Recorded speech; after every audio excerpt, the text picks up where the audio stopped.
A man, just fired from his company, angrily threatened to kill his boss. Unexpectedly, the boss turned up dead that very day. The man, named Nelson, was in a complete panic. To make matters worse, he inadvertently pulled the murder weapon from the boss's body. Nelson immediately realized he now looked exactly like the killer. He tried to put the knife back, but his hands wouldn't stop shaking. After several failed attempts, in desperation, he ran to a colleague for help. The colleague froze, terrified at the sight of Nelson covered in blood and holding a knife. Unable to explain, Nelson had no choice but to flee. He rushed into an elevator. The people inside, seeing him drenched in blood, were too scared to move. The knife clattered to the floor. Sir, you dropped this. No, I didn't. Yes, you did. I'm afraid you're mistaken. Well, I saw it fall from your coat. Thank you.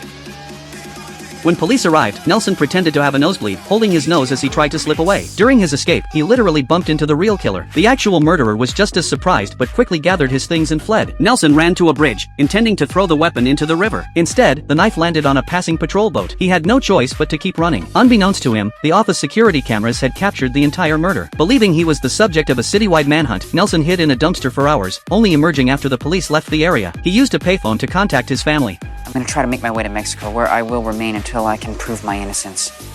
But until that time, I am a fugitive from the law.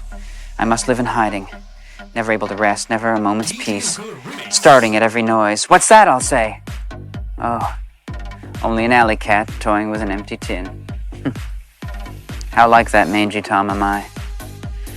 Forever certain. At the bank to withdraw money, he suddenly remembered the cameras and frantically discarded his ID and bank card. He was left with very little cash. After washing off the blood, he headed for the long-distance bus station. Meanwhile, the real killer saw the security footage on the news. He called his employer, demanding more money and threatening to expose them. He then stole a car, planning to flee to Mexico. By sheer coincidence, he once again crossed paths with Nelson, who was also on the run.